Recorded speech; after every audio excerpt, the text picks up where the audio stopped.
नमस्कार। आज दिल्ली के चुनाव के नतीजे आए हैं और जनता का जो भी निर्णय है, जनता का जो भी फैसला है, उसे हम पूरी विनम्रता के साथ स्वीकार करते हैं। जनता का निर्णय सर माथे पर। मैं भारतीय जनता पार्टी को इस जीत के लिए बहुत-बहुत बधाई देता हूँ और मैं उम्मीद करता हूँ कि जिस उम्मीद के साथ और जिस आशा के साथ लोगों ने उनको बहुमत दिया है, वो उन सभी उम्मीदों और आशाओं पे पूरा उतरेंगे। हमने पिछले 10 साल में जनता ने जो मौका दिया हमें, उन 10 सालों में हमने बहुत सारे काम किए। शिक्षा के क्षेत्र में, स्वास्थ्य के क्षेत्र में, पानी के क्षेत्र में, बिजली के क्षेत्र में और भी अलग-अलग तरीके से लोगों को राहत पहुँचाने की कोशिश की उनकी ज़िंदगी में और दिल्ली के इंफ्रास्ट्रक्चर को भी हमने सुधारने की कोशिश की। अब जो जनता ने हमें निर्णय दिया है, हम न केवल एक कंस्ट्रक्टिव ऑपोज़िशन का रोल निभाएँगे, बल्कि हम समाज सेवा, जनता के सुख-दुख में काम आना, व्यक्तिगत तौर पे जिसको भी जो ज़रूरत होगी, हम लोगों के सुख-दुख में हमेशा काम आएँगे क्योंकि हम राजनीति में कोई सत्ता के लिए नहीं आए। हम राजनीति को एक ज़रिया। और दूसरा बयान धर्मवीर गांधी, जिन्होंने कि बीबीसी हिंदी को एक इंटरव्यू दिया और उसमें कहा कि 2014 में आम आदमी पार्टी शुरू में ये अरविंद मेरे साथ आ गया था। उस टाइम पर उनका नियत बिल्कुल साफ था और सामाजिक राष्ट्रीय दृष्टिकोण था। तो मैं सोचा ये अच्छा कार्य करता है, इसलिए मैं उसको साथ किया। लेकिन पक्ष और पार्टी जब निकाला तब से मैं उसके साथ छोड़ दिया। जो उम्मीदवार है उसका चरित्र कैसे है, उसके आचार विचार कैसे है, उसका जीवन कैसा है, निष्कलंक है, त्यागी है, लुटारू है, ये देखना है। आचार शुद्ध, विचार शुद्ध, जीवन निष्कलंक, जीवन में त्याग होना, त्याग, मतदार जागरूक होने से वो किसी से रिश्वत नहीं लेगा, किसी का नजदीक या बुरा पराया है वो नहीं देखेगा। सिर्फ देश और समाज की सोच करते हुए आचार शुद्ध, विचार शुद्ध ऐसे जो उम्मीदवार है उनको वोटिंग करना, तो देश बदलेगा। तब तक देश नहीं बदलेगा। और दूसरा बयान धर्मवीर गांधी, जिन्होंने कि बीबीसी हिंदी को एक इंटरव्यू दिया और उसमें कहा कि 2014 में आम आदमी पार्टी के टिकट पर पंजाब के लोकसभा पे वह पहली बार सांसद बने थे, लेकिन केजरीवाल से मतभेद के कारण योगेंद्र यादव व प्रशांत भूषण के साथ में वह पार्टी से बाहर हो गया है। दलित, और अगर आपके पास पैसा है तो बस आपकी जीत पक्की है। इन्हीं पिलरों को चारों को ढाने के उद्देश्य से केजरीवाल ने अपनी पार्टी आम आदमी पार्टी को बनाया और एक ऐसी विचारधारा देने का प्रयास किया जो इन चारों पिलरों को ढा सके।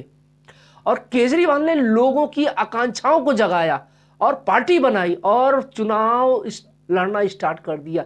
लेकिन जैसे जैसे समय बीतता है वह अपनी विचारधारा से हटते चले जाते हैं और उसी विचारधारा में बह जाते हैं, उसी धारा में बह जाते हैं जिसमें कि पूरी भारत की राजनीति बहती है। और व्यक्ति अगर एक बार झूठ बोलता है तो लोग उसे माफ कर देते हैं, लेकिन व्यक्ति बार बार झूठ बोलता है तो लोग उसे बेईमान कहने लगते हैं, बेईमान समझने लगते हैं।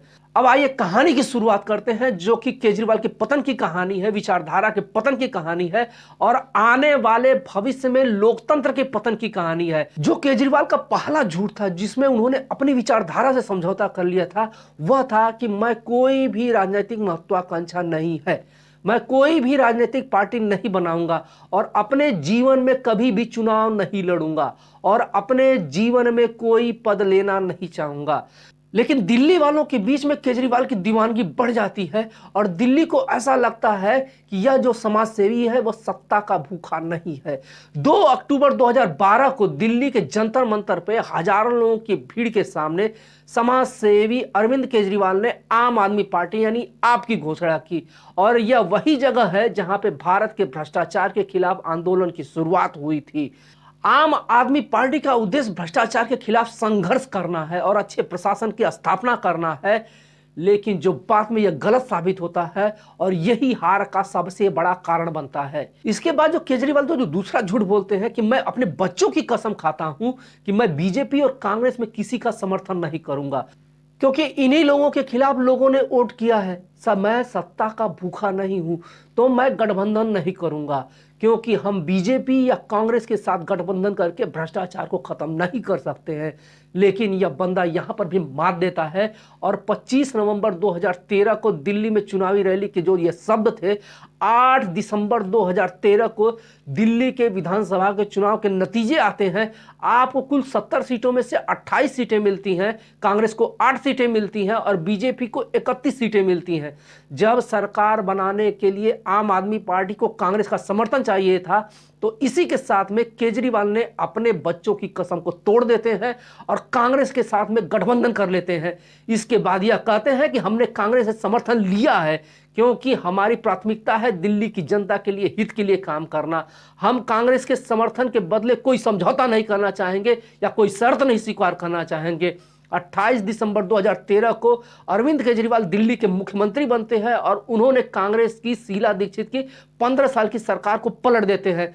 बीजेपी ने केजरीवाल पर बच्चों की झूठी कसम खाने का आरोप लगाया और इसके बाद जो केजरीवाल ने अपना एक और नैतिक वादा तोड़ दिया। 28 दिसंबर 2013 को दिल्ली का मुख्यमंत्री बनने के बाद अरविंद केजरीवाल ने कहा था कि मैं किसी भी प्रकार के वीआईपी कल्चर को बढ़ावा नहीं दूंगा, ना तो मैं लाल बत्ती वाली गाड़ियों में सफर करूंगा या कोई मैं विशेष सुविधा का आनंद लूंगा। मैं वैगनार जैसी सामान्य गाड़ी का इस्तेमाल करूंगा और मैं आम आदमी की तरह रहकर काम करूंगा। लेकिन ठीक उसके 2 दिन बाद 30 दिसंबर 2013 को केजरीवाल 5 कमरे वाले और 2 आधिकारिक भवनों की मांग कर देते हैं। 2015 में दोबारा चुनाव जीतने के बाद केजरीवाल फॉर्च्यूनर, इनोवा और ग्लस्टर जैसी महंगी गाड़ियों में नजर आते हैं और यहीं पर उन्होंने आम आदमी को बेवकूफ बनाया। और सबसे जो घातक रहा, 14 फरवरी 2015 को दिल्ली के चुनावी सभा में कहा था कि मैं अपनी औकात जानता हूं। आज मेरे घर में 4 से 5 कमरे हैं, मैं जहां पर रहता हूं वह आवश्यकता से ज्यादा है, लेकिन मुझे एक ऑफिस चाहिए, नहीं तो मैं मुख्यमंत्री का काम कैसे कर सकता हूं। कभी झोपड़पट्टी में रहे केजरीवाल ने अपनी छवि आम आदमी वाले बनाए और सीएम बनने के बाद घर की बात दोहराई। लेकिन 2020 में कोविड आते आते उनका शीश महल तैयार हो गया और इसी शीश महल ने उनके लोकतंत्र में भ्रष्टाचार के खिलाफ आम आदमी के लड़ने के सपने को चकनाचूर कर दिया। धर्मवीर गांधी ने जो बातें कही थी वह सभी सच निकल कर आ रही हैं। बस आपकी याददाश्त को मजबूत करने के लिए मैंने यह बातें कही हैं। हार के जो भी कारण है मैं एक एक करके आपको बताने का प्रयास करूंगा। यह अरविंद केजरीवाल की हार नहीं है, हार उस सपने की है जिसको कि हर भारतीय ने देखा था। हर भारतीय ने सोचा था कि एक अच्छी राजनीति आएगी, भारत से भ्रष्टाचार खत्म हो जाएगा। आखिर अरविंद केजरीवाल की इस हार के भंवर जाल में फंसे कैसे, मैं एक एक पॉइंट को क्लियर करूंगा। बस आप लोग मेरे साथ में बने रहिए। जो सबसे पहला और प्रमुख कारण था कि अरविंद केजरीवाल ने करप्शन के खिलाफ लड़ने के लिए आंदोलन किया और पार्टी बनाई और वही खुद करप्शन में फंस गए। बीजेपी ने ईडी और सीबीआई का गजब का इस्तेमाल किया और नवंबर 2021 में केजरीवाल सरकार की नई शराब पॉलिसी जो लेकर आते हैं, 6 महीने बाद जो एलजीबी के सक्सेना है पॉलिसी में गड़बड़ बताते हैं और सीबीआई की जांच की मांग कर दी जाती है। अगस्त 2022 में सीबीआई ने कनेक्शन और ईडी ने मनी लॉन्ड्रिंग का केस दर्ज कर लिया। 21 मार्च को ईडी ने केजरीवाल को गिरफ्तार कर लिया। केजरीवाल कुल 177 दिन जेल में रहे। बीजेपी ने इसे अपने चुनाव कैंपेन का सबसे प्रमुख मुद्दा बनाया। केजरीवाल जो खुद को कट्टर ईमानदार कहते थे और भाजपा को कट्टर बेईमान बार बार कहते थे। इसके बाद जो करप्शन का सबसे बड़ा मुद्दा था वो सरकारी बंगलों के रिनोवेशन पे 45 करोड़ रुपए खर्च करने का। मोदी ने इसका नाम शीश महल दिया था और हर एक चुनावी रैली में इसको बताया था। न जाने कितने शीश महल भारत में पड़े हैं, लेकिन शीश महल लोगों को दिखाई नहीं देते हैं क्योंकि इनको छुपा के रखा गया है। अन्य मुख्यमंत्रियों ने भी तो घर बनाया होगा, उनके भी तो शीश महल होंगे, लेकिन वो शीश महल नहीं बताए जाते हैं और ये शीश महल बताया गया। और यही चुनाव का सबसे बड़ा टर्निंग पॉइंट था। दूसरा जो सबसे बड़ा कारण था वो 3 नियम थे। पहला महिला, दूसरा मुस्लिम, तीसरा मिडिल क्लास। सबसे पहले हम लोग महिलाओं को देखते हैं। इस चुनाव में महिलाओं को टारगेट करके फ्री बीज की घोषणाओं की बाढ़ सी लगा दी गई। हर एक पार्टी अपने आप को महिलाओं का हितैषी बताना स्टार्ट कर दिया और फ्री बीज की जितनी भी घोषणाएं थी और वह अपनी घोषणाओं को एक से बढ़कर एक बताना चालू कर देते हैं। केजरीवाल अगर 2100 रुपए महीने देने की बात करते हैं तो बीजेपी 2500 रुपए देने की बात करती है। कांग्रेस उससे भी आगे बढ़ जाती है। मुफ्तखोरी का खजाना खोल के रख दिया जाता है, क्योंकि महाराष्ट्र चुनाव हो या हरियाणा के चुनाव हो, महिलाओं के लिए यही फ्री घोषणाएं उनके लिए हथियार का रूप काम कर दिया और इसी हथियार की को धार दे करके बीजेपी ने आपका गला काट दिया। और दूसरा फैक्टर है मुस्लिम वर्ग। चुनाव उनके लिए बहुत इंपॉर्टेंट होता है और वो यह अच्छी तरीके से जानते हैं कि अगर उन्होंने एक होकर जिस पार्टी को वोट दे दिया वह पार्टी सत्ता में बैठ जाएगी। उनका सत्ता में किसी भी पार्टी को बैठाने का मात्र 2 मकसद होता है। पहला मकसद होता है कि उनके धर्म की रक्षा की जाए और दूसरा मकसद यह है कि बीजेपी को जो पार्टी हरा दे वह पार्टी उनकी है। उनका देश की विकास के तरक्की से, सम्मान से, इज्जत से कोई लेना देना नहीं होता है। उनके लिए अपने विकास से, नाली से, खड़ंजा से, बिजली से, पानी से, रोजगार से, किसी चीज से कोई मतलब नहीं होता है। बस उनका धर्म सुरक्षित रहना चाहिए, बाकी दुनिया जाए भाड़ में। केजरीवाल को मुसलमानों का भरपूर समर्थन था, लेकिन केजरीवाल मुसलमानों के साथ साथ में हिंदुओं के साधने की भी कोशिश की। वह मुसलमानों को बहुत बुरा लगा था और यह हार का एक प्रमुख कारण बना था। और तीसरा फैक्टर मध्यम वर्ग। फ्री बीज की घोषणाएं जिसमें कि मोहल्ला क्लिनिक, पानी, बिजली, जो भी घोषणाएं थी उससे तो नीचे तबके के लोगों को फायदा हो रहा था, लेकिन दिल्ली के मध्यम वर्ग को अपने आप को बहुत ही उपेक्षित समझ रहा था। और दिल्ली में कुल मध्यम वर्ग की संख्या 45% है और बीजेपी ने चुनाव के ठीक पहले 12 लाख के टैक्स स्लैब की जो घोषणा बजट में की, उसने तो गजब का कमाल का काम कर दिया। और 8वां वेतन आयोग भी तो गजब का काम किया है। और पूरा का पूरा मध्यम वर्ग जो कि केजरीवाल के साथ में था वह पलट करके बीजेपी में चला जाता है। और यही मध्यम वर्ग जो कि बीजेपी को लोकसभा में सांसद बनाता था और संसद की सीटें देता था, यही मध्यम वर्ग केजरीवाल को मुख्यमंत्री बनाता था। तो यही 3 एम फैक्टर सबसे महत्वपूर्ण थे।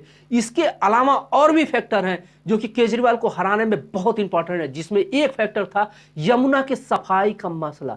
सफाई को लेकर के केजरीवाल ने अपने पिछले घोषणा पत्र में भी वादा किया था और वह अपना वादा निभा नहीं पाए और वह प्रोजेक्ट को नेक्स्ट करते चले गए और माफी मांगते चले गए। लोगों को लगा कि यह बहानेबाजी चल रही है। एमसीडी में भी आम आदमी पार्टी थी, लेकिन आम आदमी पार्टी भी दूसरी पार्टियों की तरह केवल सत्ता में रेवड़ी खाने में ही विश्वास रखने लगी और समाज सेवा से कोसों दूर हो गई। जिस प्रकार से केजरीवाल एक समाज सेवी थे, उन्होंने अपने कार्यकर्ताओं को समाज सेवी नहीं बनाया और इसका एक बहुत बड़ा परिणाम आम आदमी पार्टी को आज भुगतना पड़ जा रहा है और आने वाले वक्त में भी भुगतना पड़ेगा। शायद यह पार्टी बच सकती थी अगर वह अपने कार्यकर्ताओं को, नेताओं को चुनावी मेढक बनने की बजाय एक कट्टर समाज सेवी बनाया होता। केजरीवाल भी अपनी पार्टी को अन्य पार्टियों की तरह एक धर्म विशेष, एक जाति विशेष, मुसलमानों का हितैषी और दलितों का रखवाला समझने लगे थे, लेकिन शायद केजरीवाल को यह मालूम नहीं था कि दूसरी पार्टियां जो बनी हैं उनका धर्म पे कब्जा है, उनका जाति पे कब्जा है, उनका मानसिक गुलामों पे कब्जा है, उनकी गरीबों पे कब्जा है और उन गरीबों पे कब्जा है जो कि केवल अपना पेट भरना जानते हैं। आम आदमी पार्टी एक विचारधारा लेकर आई थी, लेकिन सत्ता में बने रहने के लिए उसने जो तरीका अपनाया और उस तरीके ने उसको खत्म कर दिया। और आने वाले वक्त में आम आदमी पार्टी और केजरीवाल के साथ क्या होने वाला है हम बस अनुमान ही लगा सकते हैं। कुछ अनुमान इस प्रकार से हैं कि क्या केजरीवाल की पार्टी अब बिखर जाएगी, क्योंकि मुसीबत अब चारों तरफ से आने वाली है। क्या वह पंजाब में अपनी पार्टी को बचा पाएगी, क्योंकि 30 से अधिक विधायक उनके संपर्क में है। केजरीवाल के इमेज पे बहुत बड़ा डेंट लगा है। क्या उसको वो खत्म कर पाएंगे, या आने वाला वक्त ही बताएगा। आम आदमी पार्टी का संयोजक क्या कोई और हो सकता है, लेकिन जैसा कि बीजेपी विपक्ष को खत्म करने में विश्वास रखती है, क्या वह आम आदमी पार्टी को भी खत्म कर देगी, यह प्रश्न आने वाले वक्त में पता चलेंगे। लेकिन एक प्रश्न है, प्रश्न यह है कि अगर बीजेपी इतनी अच्छी बढ़िया पार्टी है, इतना बढ़िया काम करती है, तो मध्य प्रदेश, छत्तीसगढ़, में शिक्षा, स्वास्थ्य, सड़क और लोगों का जीवन स्तर क्यों नहीं ऊपर आ रहा है? उत्तर प्रदेश की हालत भी जस की तस बनी हुई है। उत्तर प्रदेश के पूर्वांचल अभी भी विकास के लिए एक बड़ी फैक्ट्री का इंतजार कर रहा है और लोगों का पलायन आज भी जारी है। इजराइल जैसे देश में जहां पे कि मौत की लड़ाई चल रही है, वहां पर पूर्वांचल के मजदूर भेजे जा रहे हैं और वो ये जो मजदूर हैं वो कितने गरीब हैं इसका अंदाजा आप इसी लाख से लगा सकते हैं कि वह अपने जीवन का समझौता करके वहां पर जा रहे हैं। और ऐसे कैसे माना जाए कि बीजेपी अगर दिल्ली में आ जाती है तो विकास की नदियां बह जाएंगी? नेताओं के काम करने का तरीका हर पार्टी और हर समय समान होता है, क्योंकि पार्टियां बदलती हैं, नेता नहीं बदलते हैं। सब लोग सत्ता के लिए आते हैं, सत्ता के मजे के लिए आते हैं। समाज सेवा से उनका कुछ भी लेना देना नहीं होता है। अगर हमारे देश के नेता समाज सेवा के लिए आते तो कोरोना काल में दिखता। आम आदमी पार्टी ने एक उम्मीद जगाई थी, वह उम्मीद भी अब धूमिल हो गई है। अब कौन उस उम्मीद को जगाएगा यह तो आने वाला भविष्य ही बताएगा। धन्यवाद।